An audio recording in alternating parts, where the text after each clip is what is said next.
오늘 아침 뉴스 연구소. 오늘 아침 뉴스의 맥을 짚어드리는 시간 뉴스연구소. 오늘도 두 분의 연구위원 함께합니다. CBS 조태임 기자, 뉴스톱 김준일 대표, 어서 오십시오. 안녕하세요. 예, 첫 뉴스 어디로 갈까요? 네, 강제징용 해법 의기투합. 어제 대통령실에서 동남아 순방에 대한 어떤 성과 설명, 평가가 있었어요. 그 김성환 국가안보실장이 어제 오후에 그 이번 순방 성과 관련해 설명을 했는데 그 주요 성과 중 하나로 한일 정상회담을 꼽았습니다. 그 이유는 강제징용 배상 문제를 조속히 해결하자는 긍정적인 분위기가 형성됐다는 건데요. 어떤 방법이 거론되는지에 대한 언급은 없었고요. 양 정상이 양측 실무진 간 해법이 한두 개의 해법으로 좁혀지고 있다는 보고를 받았다. 그리고 한일 양국의 밀도 있는 협의가 진행 중이다. 이렇게 밝혔습니다. 김 실장은 그러면서 지금 수출 규제, 또 지소미아, 위안부, 강제징용 문제가 다 연결돼 있는데 이 징용 문제를 매개로 좀 고리를 풀어가자는 공감대가 있었다고 이제 설명을 했습니다. 뭔가 이렇게 공감대는 형성한 느낌인데 이제 조현동 외교부 1차관이 어제 저녁에 한 뉴스에 출연해서 앞으로 한일 관계를 개선해 나가는 데 있어서 강제징용 해결이 핵심적인 의제라는 걸 확인했다 이렇게 밝혔고요. 예. 또 양측에 이제 호혜적인 조치가 있어야만 합리적 해결 방안이 나올 수 있다 이렇게 말하기도 했습니다.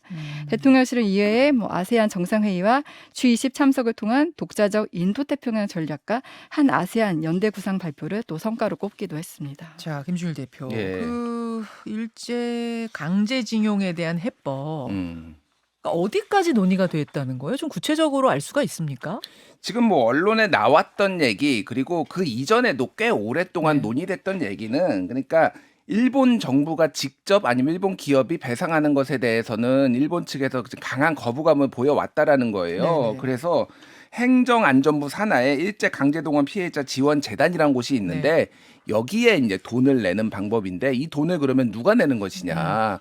한국 정부가 내는 것이냐, 일본 정부가 내는 것이냐, 일본 기업이 내는 것이냐, 뭐 이런 문제를 놓고 폭넓게 논의를 해왔는데 네. 요 방법이 아마 가장 유력하지 않나 얘기가 지금도 나오고 있어요.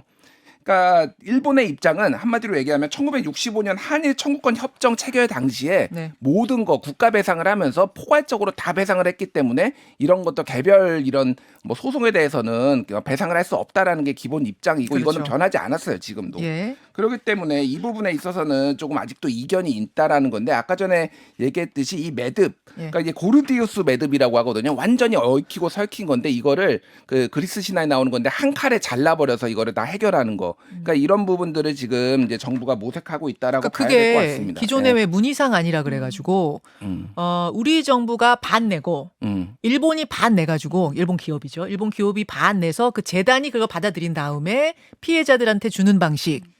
요 얘기가 있었잖아요. 있었죠. 있었는데 일본이 안 받아들였잖아요. 그것도. 예.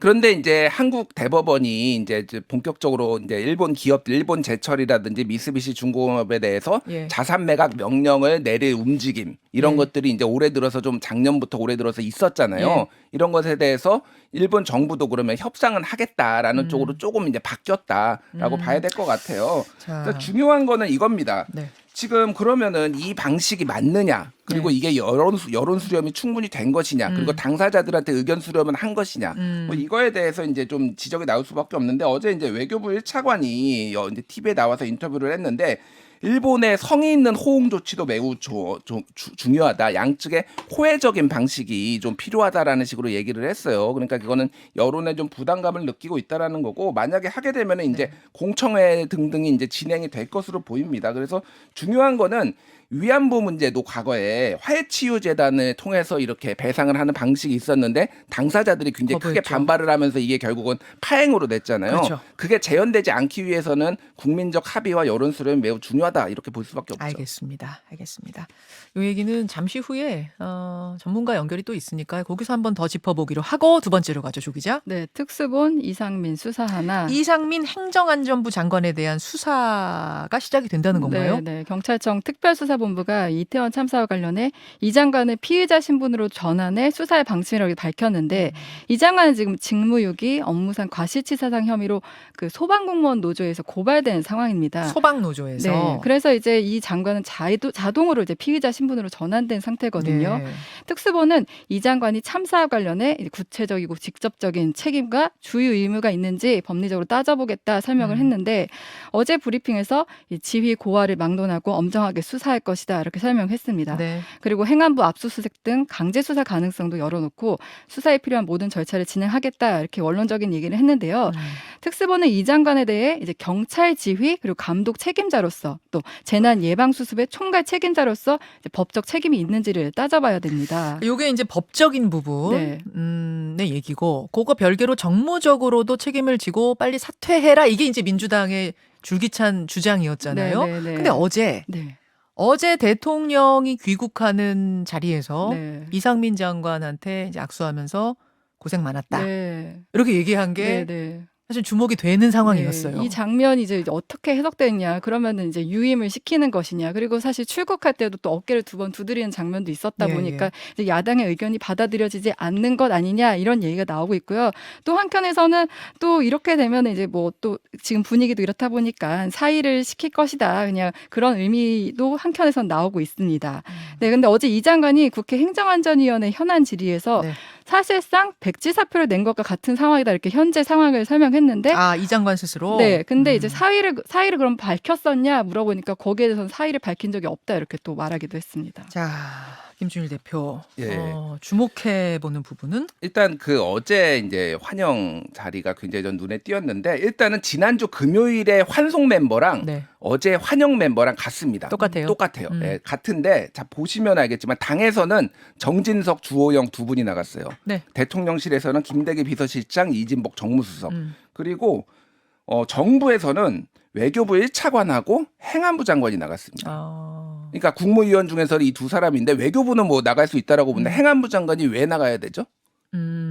이게 그러니까 총리도 아니고 총리가 나가서 이를테면 대통령이 없는 동안 이렇게 잘 뭐 하겠습니다라가 아닌데 정작 총리 안 나갔네요. 총리는 안 나갔죠. 요즘 뭐 총리는 약간 배제되는 분위기 전체적으로 보면은 뭐 비상경제 민생회의에서도 안 나오고 그러니까 이상민 장관을 환영에 두 번 다 부르고 어깨 툭툭 치고 그리고 뭐 어디기 또 뭐였냐면 고생 많았다예요. 제일 먼저 이상민 장관한테 고생 많았다 하고 나머지 사람한테는 수고하셨다 얘기했어요. 고생은 무슨 고생을 했을까요? 쉽게 얘기하면 야당 공격받느라고 고생했다. 그거는 이제 김준일 대표의 저의 해석. 해석이에요. 근데 다른 사람한테도 그건 수고했다라고 하는 게 맞죠. 만약에 다른 사람은 다 수고했다라고 하는데 이상민 장관한테만 고생 많았다라고 했다라는 거는 그렇게 해석될 여지를 충분히 대통령이 주고 있다라는 거는 이상민 유임이다라는 거고 당에서도 지금 국민의힘에서도 전체적으로 이상민 책임론이 쏙 들어간 분위기예요. 이게 대통령이 신임을 보내는 거 하나 그리고 지금 경찰 지휘와 또 이 재난 지휘는 다른데 그 두 개를 분리해서 봐야 된다라는 거 하나. 그리고 또 하나는 만약에 이상민 장관을 경질을 할 경우, 교체를 할 경우에는 인사청문회 해야 되고 한덕수 총리까지 또 공격이 들어올 텐데 그러면은 이게 또 야당한테 주도권 뺏긴다. 뭐 이런 것들이 복합적으로 작용을 하면서 지금은 이제 이상민 경질론이 국민의힘에서는 쏙 들어갔다 이렇게 봐야 될 것 같아요. 귀국길에 누가 나오고 대통령이 어떤 발언을 하느냐는 항상 이제 기자들의 분석 대상이잖아요. 어떤 시그널을 준다 해서. 김준일 기자의 분석, 해석은 그런 거였고 조태임 기자.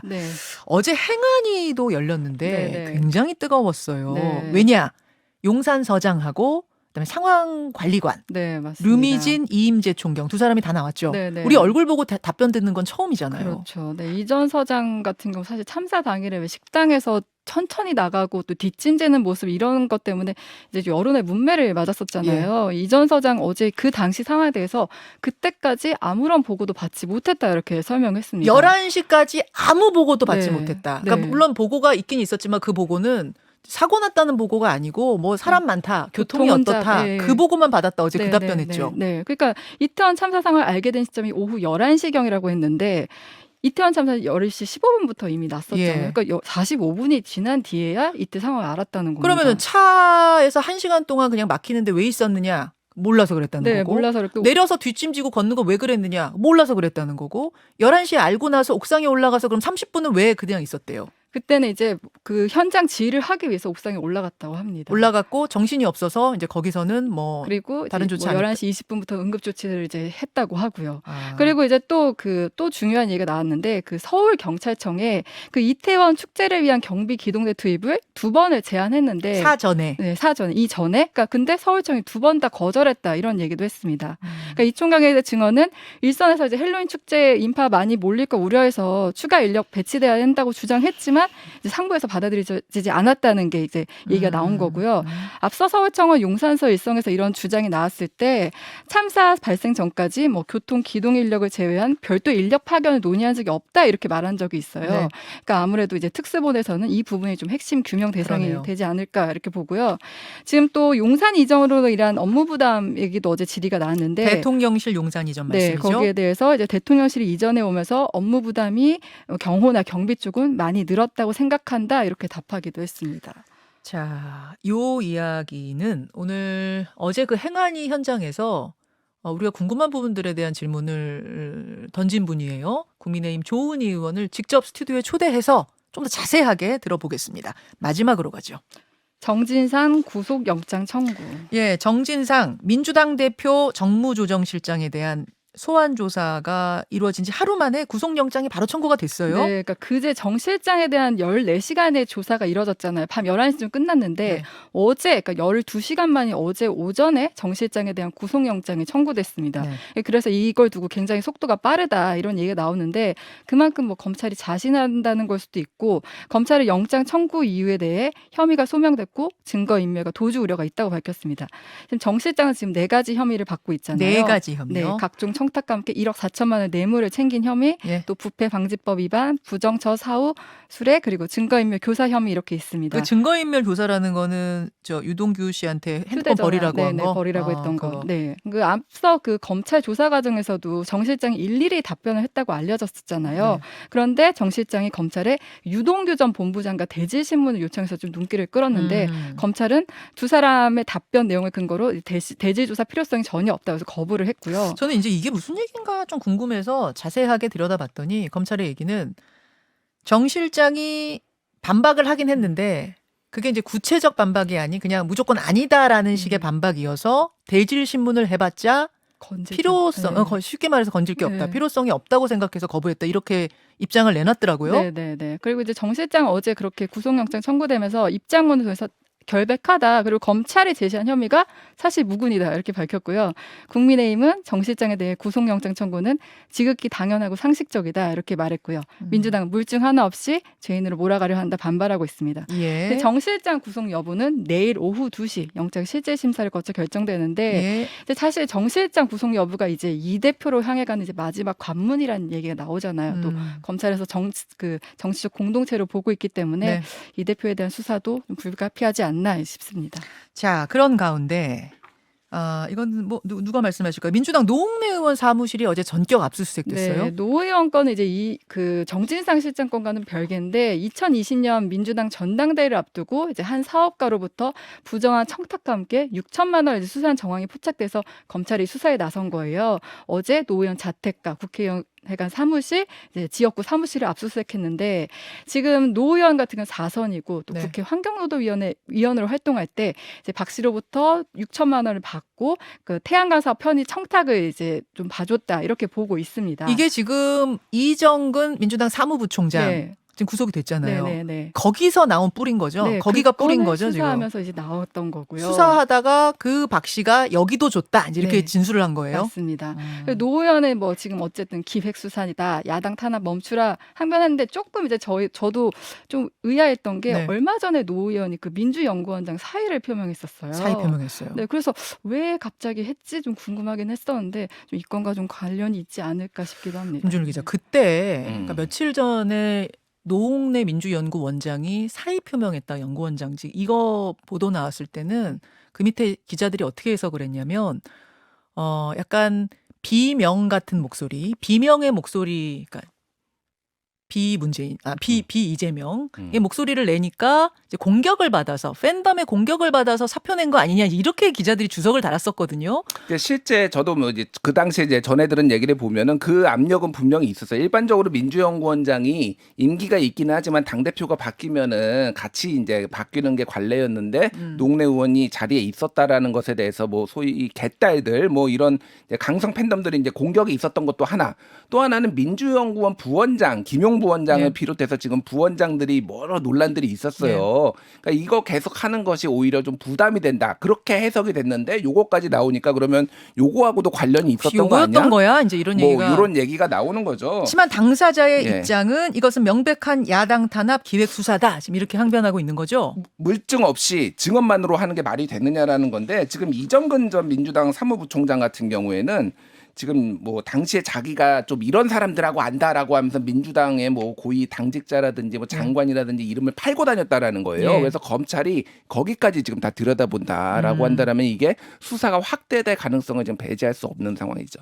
이정근발 폭탄이네요. 이게 지금 일종의. 예전에 2018년에 서초구청장 출마했다가 낙선했는데 그때 이긴 사람이 조은희 서초구청장. 그렇죠. 구청장뿐만 아니라 의원 총선에도 계속 도전하고 계속 서초 쪽에서 그 털을 닦았던 사람이 이정근 사무부총장인데 아무튼 거기에서 나온 이제 이야기가 바로 어제 압수수색이었다는 것까지 일단 전해드리면서 두 분과 인사 나누죠. 수고하셨습니다. 감사합니다. 김현정의 뉴스쇼는 시청자 여러분의 참여를 기다립니다. 구독과 좋아요, 댓글 잊지 않으셨죠? 알림 설정을 해두시면 평일 아침 7시 20분 실시간 라이브도 참여하실 수 있습니다.